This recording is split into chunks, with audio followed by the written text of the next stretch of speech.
చాలా మంది తెలంగాణ ప్రాంతంలో పుట్టగొడుగుల్లాగా డాక్టరేట్లు తీసుకొని డాక్టర్లుగా చలామణి అవుతున్న దొంగ పాస్టర్లు, దొంగ బిషప్లు, ఆ ఆ వాళ్ళందరూ ఈరోజు కొంతమంది స్టేట్మెంట్లు ఇవ్వడం నేను చూశాను. ఎందుకంటే దొంగలకే సర్దు కడతారు.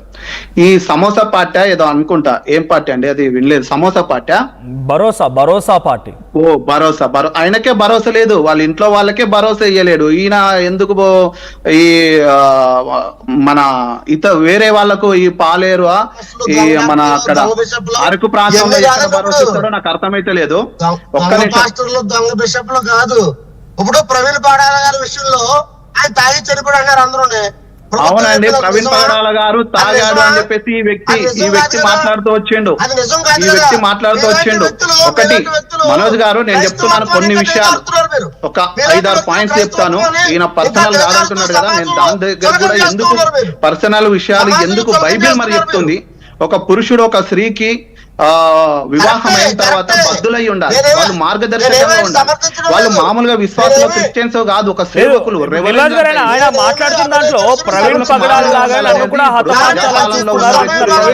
కుటుంబాన్ని పోషించలేని వాళ్ళు, కుటుంబాన్ని పట్టించుకున్న వాళ్ళు రాజకీయ జీవితంలో కూడా మాదిరిగా ఉండాలని చెప్పేసి ఉంటుందండి.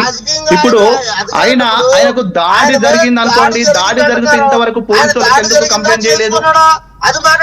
దాడి చేసినప్పుడు అంత సీన్ చేసినప్పుడు మీలాంటి సేవకులు క్రైస్తవత్వంగా దిగజారుస్తున్నారు. ఇప్పుడు ఆ విషయం ఏంటి? దాడి గురించి మాట్లాడటం మానేసి దొంగ బిషప్లు, దొంగ డాక్టర్లు ఎవరో కూడా మనకి ఎందుకు? ఇప్పుడు మన ఇద్దరం మాట్లాడాల్సిన పని ఏంటి? అభినయ దర్శనం మీద జరిగిన దాడి, అది దాడా ఆయన కావాలని చేసుకున్నాడా? పరిస్థితులు ఎలా ఉన్నాయి? అక్కడ ఉన్నటువంటి డాక్టర్స్ ఏ విధంగా చెప్తున్నారు? దాన్ని మనం ఆలోచించాలి. కానీ ఒక సేవకుడుగా, ఒక క్రైస్తవుడుగా తోటి సహోదరు. ఒక్క నిమిషం నీలరాజు గారు మాట్లాడతారు. ఒక్క నిమిషం జర్నలిస్ట్ గారు ఆయన మాట్లాడతారు. నీలరాజు గారు, సో ప్రవీణ్ పగడాల పైన జరిగిన దాడి మాదిరిగా ఆయన హతమార్చిన మాదిరిగా నన్ను కూడా హతమార్చాలని చూస్తున్నారని అభినయ దర్శన్ అంటున్నాడు. ప్రవీణ్ పగడాల గారి మరణం వేరండి. ఆయన తర్వాత ఆయనలాగానే ఒక పేరు రావాలని చెప్పేసి అనుకున్నాడు. దాడి జరిగిన వెంటనే నడుచుకుంటూ వెళ్ళిన వ్యక్తి హాస్పిటల్ దగ్గర కోమలకి వెళ్ళిపోయిండు, స్పృహ తప్పిపోయి. కొంతమంది అక్కడ చూసిన వాళ్ళు కారపొడి కొట్టినాను, ఒకరంటారు వీళ్ళే ప్రత్యక్ష సాక్షులు కోడిగుడ్లు కొట్టిరని, ఒకరంటారు మీ ఆర్టీవీలో నిన్న ప్లే చేశారని ఒక అబ్బాయితో మాట్లాడిచ్చారు. ఆ దాడిలో రెండో వ్యక్తి అభినయ దర్శన్, ఒకరైతే ఇంకొక పిల్లోడు, కేవలం 19 సంవత్సరాలు 20 సంవత్సరాల పిల్లోడు, అసలు స్పృహ లేనట్టోలే, మొత్తం ఊపిరి మాత్రమే తీస్తుండు. గంట తర్వాత వచ్చి ఆర్టీవీ ముందు మాట్లాడుతున్నాడు. ఇది ఎట్లా పాసిబుల్? అంటే బెల్లంపల్లి ప్రవీణ్ డాడీ ఏమైనా ప్రార్థన చేసిండా ఏంది? ఈ డ్రామాలు మానుకోవాలి. క్రైస్తవ్యం లేని వార్తలను పుట్టించొద్దు అని అంటుంది. ఇలాంటి వాళ్ళ డ్రామాల వల్లనే క్రైస్తవ్యం నవ్వుల పాలవుతుంది. ఇప్పుడు దాడి జరిగింది, తల మొత్తం రక్తం. అంటే అక్కడ చూస్తే ఎక్కడ మీరు వీడియోలు చూస్తుంటారు, 15 వీడియోలు వచ్చినాయి, తల మొత్తం ఇట్లా పట్టుకుంటే రక్తాలు. కానీ హాస్పిటల్ దగ్గరికి వస్తే తలకు ఒక బ్యాండేజ్ లేదు, ఒక కుట్లు లేవు, ఏమి లేదు. అంటే విగ్గు ఉండంగా విగ్గులో నుంచి, తలలో నుంచి విగ్గు దిగిపోయి రావాలి మరి. అంటే ఆ రక్తం అంతా ఎక్కడ నుండి వచ్చిందండి? ఏమన్నా డాక్టర్లు హాస్పిటల్ ఏమన్నా రక్తం బాటలు తల మీద పోసి ఏమన్నా ట్రీట్మెంట్ చేస్తారా ఏంది? అసలు దాడి చేసిన వాళ్ళు వ్యక్తులు 20 సంవత్సరాల పిల్లలు. ఆ వీడియోలో చూడండి, మాస్కులు పెట్టుకున్న వాళ్ళు. మరి ఏమన్నా వీళ్ళకు ఈ సమోసా పార్టీ, భరోసా పార్టీకి సమోసాలు ఏమన్నా పంపకాలల్లా, లేకుంటే మామిడి పండ్లు పంపకాలల్లా? ఇంకొక వర్షన్ ఏంటంటే, ఆయన పాదయాత్ర చేస్తున్న ఏజెన్సీ ప్రాంతాల్లో ఉన్నటువంటి పాస్టర్లు కూడా ఆయన విభేదిస్తున్నారంట. అంటే ఇక్కడ రాకూడదు, ఇక్కడ పాదయాత్రలు చేయకండి, మీరు దశమ భాగమనో ఇంకోటనో డబ్బులు వసూలు చేస్తున్నారని చెప్పి కొన్ని రోజులుగా ఈ వివాదం అయితే నడుస్తోంది. ఇంటర్నల్ గా ఆర్టీవీ అక్కడ గ్రౌండ్ లోకి వెళ్ళి అక్కడ పాస్టర్లతో మాట్లాడించినప్పుడు కూడా వారు చెప్తున్న మాట ఇదంతా. సో వాళ్ళ పని ఒకవేళ విభేదించే వాళ్ళు ఎట్లనంటే, ఫస్ట్ అయ్యా రాజకీయం వేరు, దేవుని యొక్క సేవ అనేది వేరు, నీ కుటుంబ జీవితం అనేది బాగలేదు కదా, మొదటి భార్యను ఫస్ట్ నువ్వు కట్టుకో, నీ కుటుంబాన్ని కట్టుకో అని చెప్పేసి వ్యతిరేకించిన వాళ్ళు చాలా మంది ఉన్నారండి. బైబిల్ ప్రకారం ఏందనంటే, భార్యను వదిలిపెట్టద్దు. ఈ భార్యను ఎందుకు వదిలిపెట్టాల్సి వచ్చింది? అది కదా, కుటుంబాన్ని కట్టుకున్న తర్వాతనే కదా మా బైబిల్ చెప్పేది.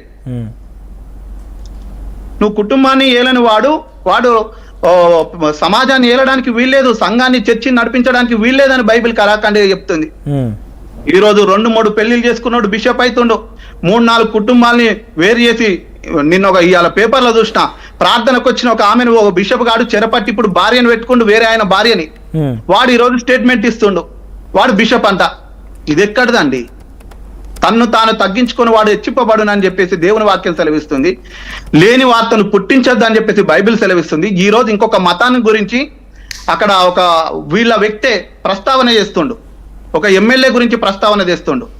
ఎందుకండి వేరే మతాల్ని ఇక్కడ ఇప్పుడు శాంతియుతంగా ఉన్న ప్రశాంతంగా ఉన్న వాతావరణంలో మళ్ళీ మతాల్ని కులాల్ని ఎమ్మెల్యే గారిని జొప్పించి ఆయన అనుచరులే ఉంటారు, నువ్వు ఎమ్మెల్యే మనిషి అని చెప్పేసి అదొక స్క్రిప్ట్ కాలే 5 రోజుల క్రితం 13వ తారీఖు నాడు మే 13 నాడు వేయించుకున్నాడు. రాజకీయంగా ఎదుర్కోలేకనే ఈ దాడులు అంటున్నారు ఆయన. స్పష్టంగా మతోన్మాదుల దాడులను ఎక్కడ చెప్పట్లేదు, మతానికి సంబంధించిన దాడులు కావనే ఆయన క్లారిటీ ఇస్తున్నారు ఆర్టీవీతో మాట్లాడినప్పుడు. ఏమండి ఈయన ఏమన్నా జయలలిత కొడుకా, లేకుంటే కేసీఆర్ మనవడా, లేకుంటే జగన్మోహన్ రెడ్డి అన్ననా తమ్ముడా? ఈయనకు అంత పాపులారిటీ చంద్రబాబుకి సుట్టమా? ఒక కాల్ ఉన్నారు రావులపాలెం నుంచి, ఒక కాల్ ఉన్నారు నోవా గారు అంట మాట్లాడతారు. నోవా గారు హలో, మాట్లాడండి. నోవా గారు నమస్తే అండి. నమస్తే అండి. ప్రస్తుతం నేను అనేది ఏంటంటే దాడి జరిగిందా లేదన్నది చాలా ప్రాముఖ్యమైన విషయం. ఆయన మొన్న వీడియో కాల్ చేస్తూ నాకు బెదిరింపు కాల్స్ వస్తున్నాయి, థ్రెటనింగ్ కాల్స్ వస్తున్నాయి అని చెప్పి మాట్లాడేటువంటి వీడియో కూడా పెట్టాడు ఆయన. దానిలో కాల్ చేసిన వాడు ఫోన్ నెంబర్ ఉంది, అలాగే ఆ పేరు కూడా చెప్పాడు. తన పేరు స్పష్టంగా చెప్పాడు, తన పేరేంటన్న సంగతి. సో ఇదంతా పోలీసు వారు దీని మీద సరైనటువంటి ఎంక్వైరీ చేసి కాల్ డేటాని ఇవన్నిటిని కూడా వారు కనుక రికవరీ చేసి తీయగలిగితే ఇది మతపరంగా జరిగిందా, లేకపోతే హాస్టల్ వర్గం చేసిందా, లేకపోతే లోకల్ గా ఉండేడు నాయకున్నటువంటి ఇబ్బందులతో ఉన్న వాళ్ళు ఎవరైనా చేసిందా అనే సంగతి క్లియర్ అవుతుంది. కనుక స్వయంగా అభినయ్ దర్శన్ మాత్రం ఇది రాజకీయ పరంగా జరిగిన దాడే, నేను ఆ ఏజెన్సీ ప్రాంతాల్లో తిరుగుతూ అక్కడ కనీసం బాత్రూములు లేవు, వాళ్ళకి కనీస సవలతులు లేవు, ఇల్లు లేవు, ఇలాంటి పరిస్థితులు ఉన్నాయని చెప్పి నేను గవర్నమెంట్ని క్వశ్చన్ చేస్తున్నాను కాబట్టి నాపై కుట్ర పని ఎవరు అటాక్ చేశారనేది అభినయ్ దర్శన్ అంటున్నమాట. ఆయన అనే మాట ఆయన వ్యక్తిగతమైన విషయం, ఇది ఆయన ఉన్నటువంటి ఆలోచన విధానంతో ఆయన పార్టీ పెట్టారనేటువంటిది కావచ్చు. కానీ నేనైతే కనుక అది ఆ పార్టీకి ప్రస్తుతానికి పెట్టేది ఒక నెల 2 నెలలు అవుతుంది. ఆ పార్టీ విషయంలో ఇంత వెంటనే రియాక్ట్ అవ్వాల్సినంత పరిస్థితులు ఏ పార్టీకి ఉండదని నేను అనుకుంటున్నాను. ఓకే, మరి అటాక్ చేసి ఎవరు అటాక్ చేసి ఉండొచ్చు? మరి ఆల్రెడీ చేశారు కదా, కాల్ చేసి చెప్పాడు కదా ఎవరు అటాక్ చేశాడు, వారి పేరు చెప్పాడు, ఇక్కడ ఉండొద్దని చెప్పాడు, మత ప్రచారం చేయకూడదని చెప్పాడు, ఇవన్నీ క్లియర్ గా చెప్పేశారు కదా ఎవడెవడో మొత్తం మీద. అవును, ఆ చేసినటువంటి వాడు ఎవరనేటువంటిది ఇది మతపరంగా జరిగిన సంగతి, లేకపోతే నువ్వు చేయొద్దని చెప్పిన సంగతి తెలిసిపోతుంది కనుక క్లియర్ గా అది ఖచ్చితంగా ఆ ప్రకారంగా మనం ఎంక్వైరీ చేయగలిగితే కనుక దానికి క్లారిటీ వచ్చేస్తుంది. ఇందాక ఆల్రెడీ పూర్ణచంద్ర గారు మాట్లాడుతూ ఏమన్నాడనంటే ఆయన ఇది అమెరికా కాదు ఇండియా, డ్రైవింగ్ రైట్ సైడ్ ఉంటుంది లెఫ్ట్ సైడ్ ఉంటుంది చెప్పినప్పుడు అది కారులో జరిగినటువంటిది కాదు, అది బయటికి లాక్కొచ్చి అతను కొట్టారన్న సంగతి అర్థం